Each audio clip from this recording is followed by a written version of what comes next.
Hey, welcome back guys. So we have our worker class that is running the menu right now, but we want this menu to look something like this. And all we want to do that, all we need to do to do that is to change the classes that are here into those. So now the worker class is quite complicated, and we don't want to start learning details of this thing. I just want to show you what to change, and that's it. So here there are several functions. If you can see here, there's public function. This one is called start level. So this LVL is level, so start level.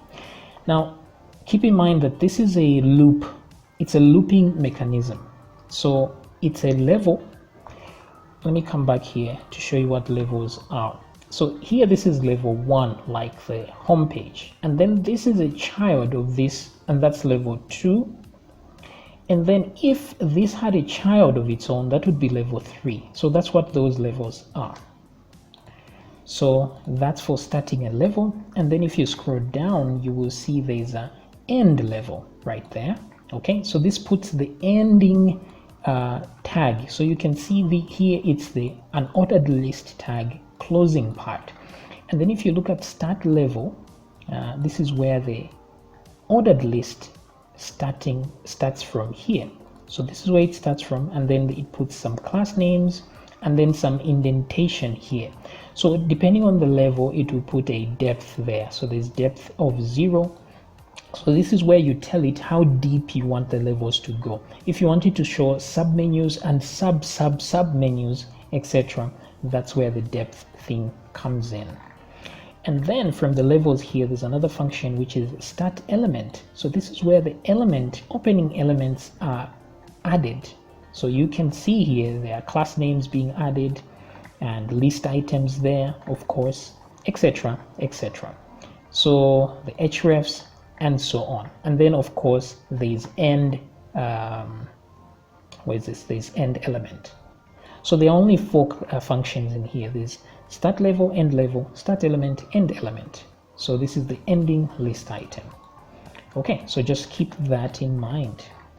And then to begin our thing, we just have to look at what's familiar here and what's familiar on the menu. So let's go back to the menu and inspect this menu. Okay, and I'm going to go to the unordered list, the beginning of the unordered list, and just copy the outer HTML. I'm going to close that just for the sake of comparison. Okay, so we have this, we have that class which we added, and then now we have this unordered list, and then we have this class called submenu, right? Let me put this here like so. Maybe I should put word wrap here. Okay, like this. So there's an unordered list, and there's a list item. Then there's a submenu. So you see here, immediately we see submenu. We know where this submenu is being created from, because if we go to the worker, you will see it right here. So instead of submenu, Bootstrap uses something else. So let's go to Bootstrap here for a second. And, or if you don't have that Bootstrap thing open, you can simply go back to your nav page and you have the same code here which you already copied. So if you look here, instead of submenu, we have drop down menu. Okay, so I'm going to copy this drop down menu on the unordered list, right? Because this is where it is, on the unordered list class submenu. So there, Bootstrap uses drop down menu instead. So let's paste that. So what else can we add on this same situation? So if you want, you can even add all that, but for now we don't need that. So there's just the drop down menu, that's it. And then there's also something else here where every list item has a class of nav item instead. So if you look at this, everything is nav item. So let me copy all of that. Let's come back to the worker and let's look for let's see here, what classes do the list items have? They have, this is an ID, they have menu item, right? So that's menu item. So this is what we should be looking for, menu item in the worker. So you can use a search instead to figure these things out a little bit quicker. So let's look for it here. It should be somewhere, and you see right here it says menu item, and then there's a class name. So you see here, this is where the classes are created, right? And it adds all that, and then finally it adds to the class this menu item with an ID. But we don't need all this. So instead of deleting all this, what we can just do is create our own. Let's just add nav item instead. Let's remove that ID, we don't need it. But then I want these classes clean, so I'm just going to say classes here, is equal to an empty array, like so. So I empty the array here, and then I add just nav item there. Okay, so this is inside the start element function. So all I did is I just negated whatever is happening here and just added one class there. So let's see if that makes a difference in our system. So refresh.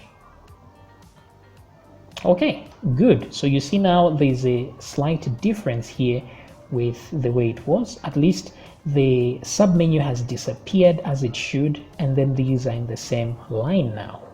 So let's keep going.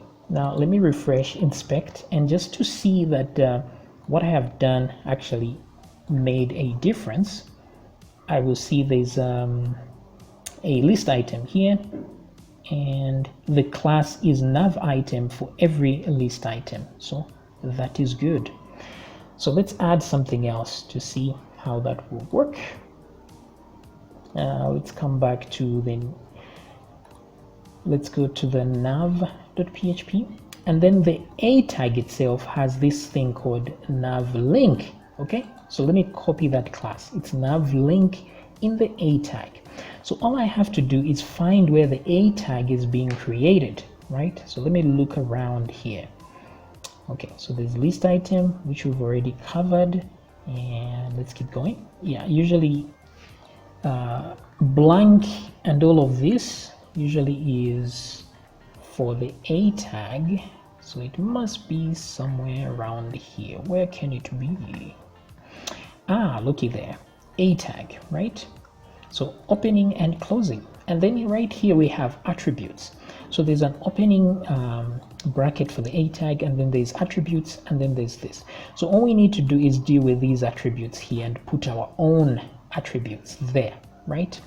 So we already know that those classes are nav link, but we can't see them here.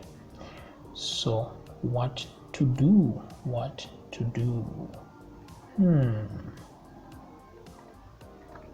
Okay, let me go up here a little bit. Let's see here. Let's see what we have. Okay, so the attributes start from here.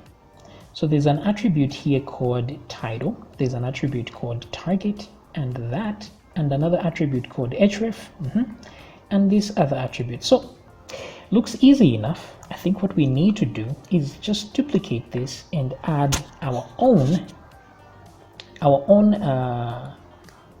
attribute called class, right? Because I don't see it here. So that attribute will have the content that we have, that we want. So let's put nav link there, like so. Okay, so let's see if that helps. Refresh. Now we are looking more like that, aren't we? And just like that, we had done with this. Okay, the only problem we have is we don't have the drop down list here. Okay, but otherwise this is looking more like that, and it's clickable as well already because the links are correct. So you see there, things are working out as planned. Okay, cool. So the only remaining part here is for us to design this. You see, because there's drop down here, and then there's also a tag.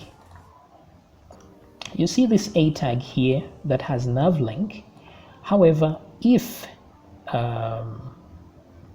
this is a drop down list, drop down menu, it has drop down toggle as well. And then it has this href hash as well, and all of these things here. Okay, so we need to add those for the drop down list. Now, in order to fix what we have so far, let me move this nav menu. So we practically don't need any of this div here. Since we have reference on the Bootstrap website, we can all just remove this. So I'm just going to do this, boom, like that. Just leave the button here and this part and the navigation there. Okay, so let's come back here and see what we've done. If I remove, now you see that.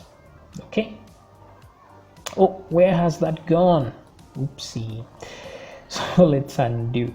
So what I did is I got the form as well in here. So let's just remove the unordered list from there. Boom. Okay. Now, because we are already having this div here, because we need to add the form in here, so we will tell it not to create a div of its own here. So this div is the one with collapse there. So container, container, container. Now, what do? If we go back to nav menu here, let's see where it says container. So it says container, whether to wrap into a container or not. Okay, so the default is div.